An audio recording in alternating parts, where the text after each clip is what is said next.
Siapa di antara kalian yang melakukan ini? Mami, aku yang melakukannya. Aku melempar manik-manik kaca di kaki Guru. Tahukah kamu kalau melempar benda seperti ini ke lantai, itu berbahaya? Aku tahu. Tapi jika aku diberi kesempatan lagi, aku akan tetap melakukannya. Kenapa? Kedua orang itu terus-menerus menindasmu. Aku tidak ingin mereka menindasmu. Aku ingin melindungimu. Melindungi rumah ini. Yu Cheng. Cara melindungi ibu bisa bermacam-macam. Ibu tidak ingin kamu menggunakan cara berbahaya ini untuk menyakiti orang lain. HMPH. Beberapa hari ini, kamu di rumah saja dan renungkan baik-baik. Mami, jangan marah pada kakak lagi.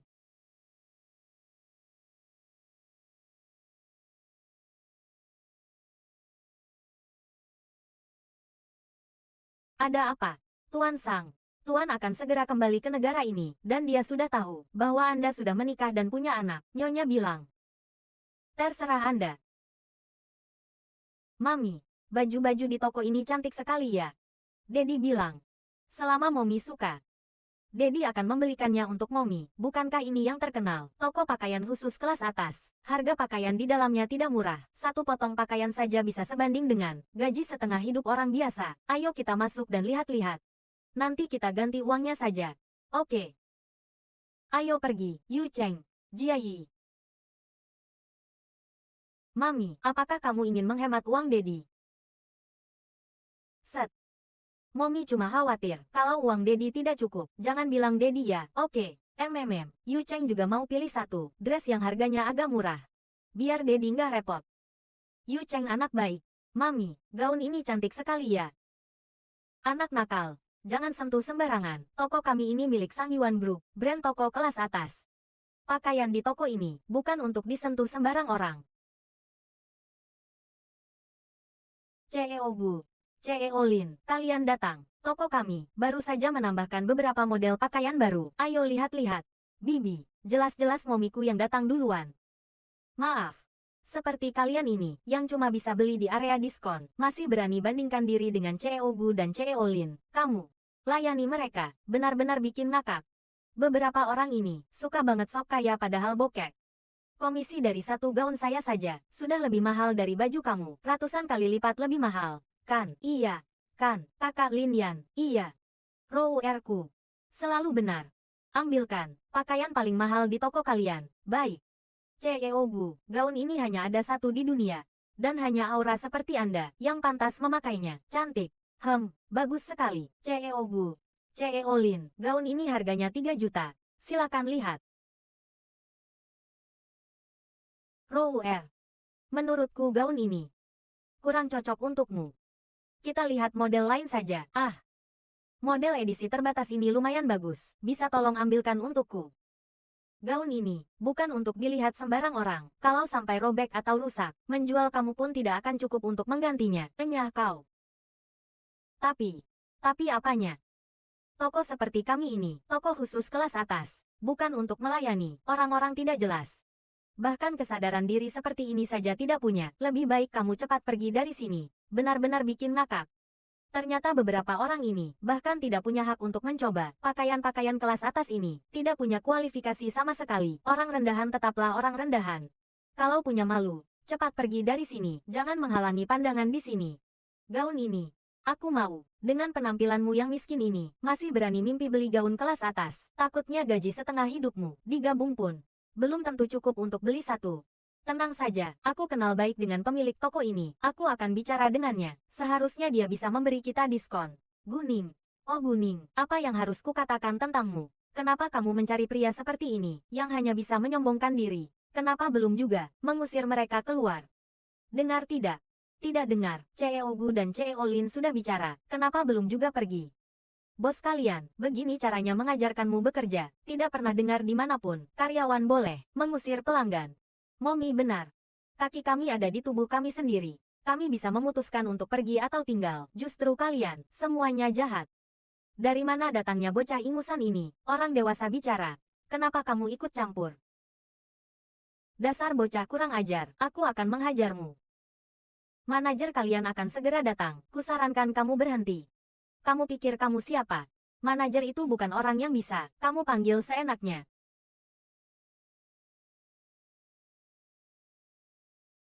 Manajer, akhirnya Anda datang. Ada beberapa orang di toko kami yang tidak tahu malu, yang tidak bisa diusir.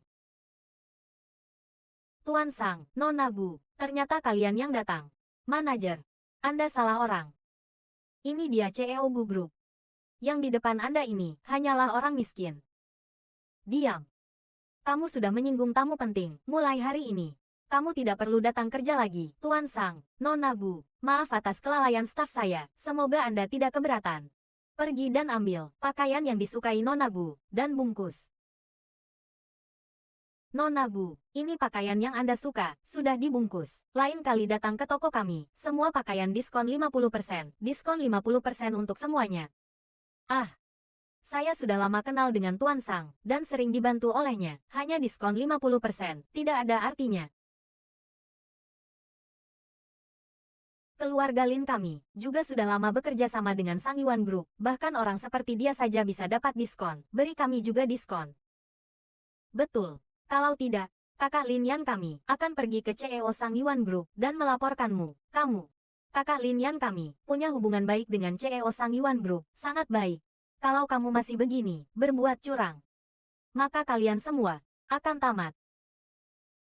Kalian terus bilang, kenal baik dengan CEO kami.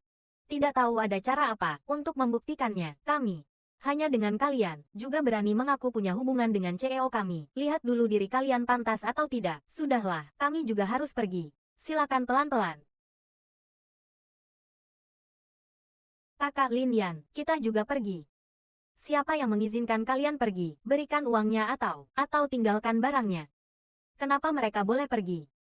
Aku peringatkan kamu, aku ini CEO Gu Group. Kalau kamu membuatku marah, besok kamu akan menyesal. Minggir. Ah. Mami, bolehkah aku besok tidak pergi sekolah? Ada apa sayang? Kenapa tiba-tiba tidak mau sekolah? Sang Ye baru-baru ini diakui oleh grup yang sangat kuat. Kenapa dia diakui? Kamu jadi tidak mau sekolah karena dia semakin suka menindas kami. Ada beberapa teman yang pindah sekolah karena ditindas olehnya. Apa? Masih ada hal seperti ini. Ibu besok akan pergi ke TK bersamamu dan bicara baik-baik dengan guru. Terima kasih, Mami. Apakah Anda ibu dari Jia Yi dan Yu Cheng? Iya, cepat kemari. Yu Cheng berkelahi dengan anak lain. Apa? Lihat kamu. Badannya kecil, tapi nyalinya besar. Tahu tidak anakku siapa? Berani-beraninya menindasnya. Dia yang duluan menindas adikku. Dasar gadis kecil tidak tahu sopan santun. Ting, ibumu tidak ada hari ini. Biarkan aku, orang dewasa ini, memberimu pelajaran. Coba saja sentuh putriku. HMPH, kamu ibu dari bocah kurang ajar ini ya? HMPH, benar saja. Ibu seperti apa akan punya anak seperti itu? Kata-kata itu benar sekali. Boleh bicara tentangku, tapi jangan bicara tentang ibuku. Memangnya kenapa kalau aku bicara tentang dia, aku juga mau bicara tentangmu? Kamu itu apa? Hanya gadis desa liar. Berani bicara denganku, sebaiknya jaga bicaramu. Tidak sikat gigi tadi pagi ya, mulutmu bau sekali, mulut bau. Kamu bicara tentang siapa? Siapa yang menyahut? Berarti dia, kenapa? Telingamu bermasalah, atau IQ-mu rendah, tidak mengerti bahasa manusia ya? Kamu apa kamu? HMPH, baik. Tunggu saja. Mami, aku tidak mau bicara dengan tante jahat ini lagi. Aku mau pulang. Baik. Ayo pergi, Mami antar kalian pulang ya. Berhenti. Ibuku bilang, kalian tidak boleh pergi, jangan pergi. Masalah kamu menindas anakku, belum kuselesaikan denganmu. Kalau masih mengganggu, jangan salahkan aku kalau aku memukul anakmu. Bagus sekali kalian, kalian tunggu saja. Tunggu nenekku datang, aku akan membuat kalian menyesal. Itu nenek. Nenek. Hai. Ternyata Jia Yi kecil. Hai. Kamu ini, nenek itu milikku seorang. Kalian semua minggir. Mami, kakak, Jia Yi sakit. Jia Yi itu adikku, kamu tidak boleh menindasnya. Dia merebut nenekku, maka aku akan menindasnya. Sebenarnya ada apa ini? Bibi, Anda harus membela YR. Anak kecil ini terus menindas YR. Aku mencarinya untuk meminta penjelasan. Dia tidak hanya memarahiku, dia bahkan ingin main hakim sendiri tanpa tahu apa-apa. Dia memarahimu. Dia mengataiku wanita jalang, dan mengatai YR, anak haram. Aku sendirian. Membesarkan YR juga tidak mudah. Janda dan anak yatim ini masih harus ditindas oleh mereka. Aku belum, pikun. Nona Bu. Dan karakter kedua anak ini, aku percayai 100%. Tapi kamu, penuh dengan niat jahat. Kenapa? Masih ingin memanipulasiku? Tidak, tidak Bibi. YR yang salah bicara. Nenek, Mami tidak mengajak kami memarahi tante ini. Tante ini yang memarahi kami dan Mami. Aku peringatkan kalian, bocah-bocah kurang ajar. Kalau masih berani bicara seperti itu pada nenekku, aku tidak akan segan-segan. Kamu mau tidak segan-segan pada siapa? Pada kalian. Kalian itu apa? Kakek nenekku adalah ketua Sangyuan Group.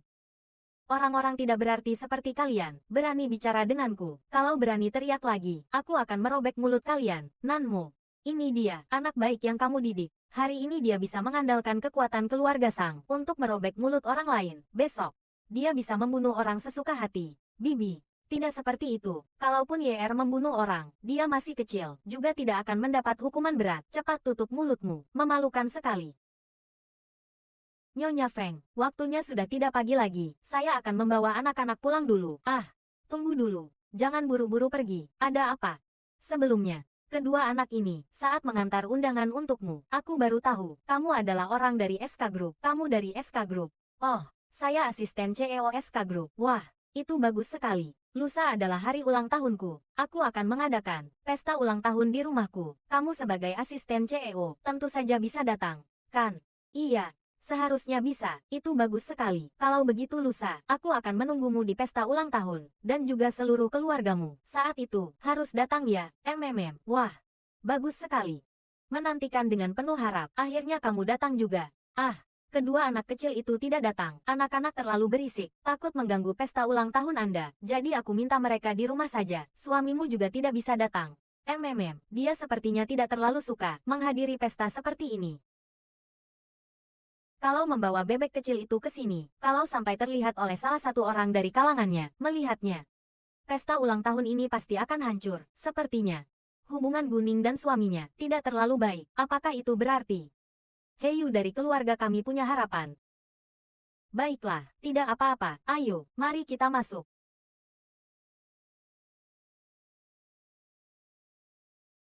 Nyonya Feng, kalau Anda ada urusan, silakan urus dulu. Baik. Kalau begitu saya cari anak saya dulu.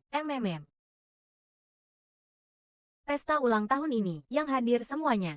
Orang-orang kaya dan berkuasa, tokoh-tokoh penting. Kenapa? Bahkan orang selevel asisten sepertimu, berani-beraninya mempermalukan diri di sini. Saya asisten. Kalau kamu, anakku, adalah calon pewaris Sangyuan Group. Hanya kamu, berani membandingkan dirimu dengannya. Kamu bilang anakmu adalah calon pewaris Sangyuan Group. Sangyuan Group pernah mengadakan konferensi pers dan mengumumkan kamu dan anakmu. Kamu tahu apa?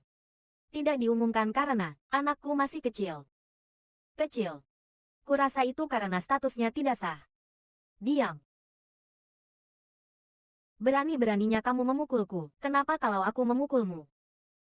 Aduh. Aku kan cuma tidak sengaja menumpahkan anggur merah ke bajumu. Kamu tidak perlu menghinaku dan memukulku. Kan, cantik begini. Tapi kau jahat sekali.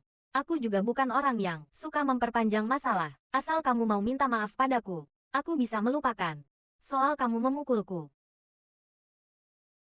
Ada apa ini? Kak Heiyu, kamu akhirnya datang. Kenapa kamu datang? Bukankah sudah kubilang, jangan muncul di depan umum. Jangan-jangan, Nanmo juga menjadi sponsornya. Bebek yang sudah di tangan, rasa takut direbut. Sebenarnya ada apa ini? Bagaimana bisa kamu bicara seperti itu pada Kak Heiyu? Dia kan orang dari Sangyuan Group. Yang diundang pun tidak boleh. Kamu bicara omong kosong apa? Omong kosong apa? Dia laki-lakiku. Aku sudah lama kenal Kak Heiyu. Kami berdua yang cocok. Lama kenal kenapa? Kami punya surat nikah. Punya surat nikah kenapa? Surat nikah. Kak Heiyu, cukup. Bubar. Bubar. Ngapain pada ngumpul di sini? Benar-benar. CEO-sang. CEO-sang, haha. Aku sudah lama mencarimu. Kamu. Sepertinya salah orang. Haha, aku juga berpikir begitu. Aku pasti salah orang. Kak Heiyu. Kenapa kamu? Nona Nanmo. Tuan Muda Sang Ye, sudah lama menunggumu di ruang belajar. Bagaimana kalau kita menemuinya? Tunggu dulu. Kamu mau apa lagi? Karena kamu istri CEO Sang Yuan. Jangan berpikir untuk merebut suami orang lain. Kamu ingin main mata dengannya. Kusarankan kamu hilangkan niat itu. Kamu bicara apa sih? Nona Nanmo, Tuan Muda pasti sudah tidak sabar menunggu. Bagaimana kalau kita pergi sekarang? Tapi aku ini, aduh, sudahlah. Jangan tapi-tapian. Ayo pergi. Urusanmu, akan kuurus nanti setelah pulang. Aku benar-benar tidak mengerti. Sudah jelas punya anak. Dan sudah diakui kembali. Kehidupan mewah dan kaya raya sudah di depan mata. Masih mau bersaing denganku. Tunggu. Jangan-jangan kamu sengaja diundang CEO Sang Yuan untuknya. Dia benar-benar pria yang baik. Demi wanita yang dicintainya, dia bisa melakukan hal seperti ini. Kalau ada kesempatan, aku ingin sekali melihatnya. Kamu benar-benar ingin bertemu dengannya, tidak? Aku hanya ingin melihat. Pria seperti apa dia sebenarnya, yang bisa begitu berbesar hati. Dunia kalian benar-benar rumit.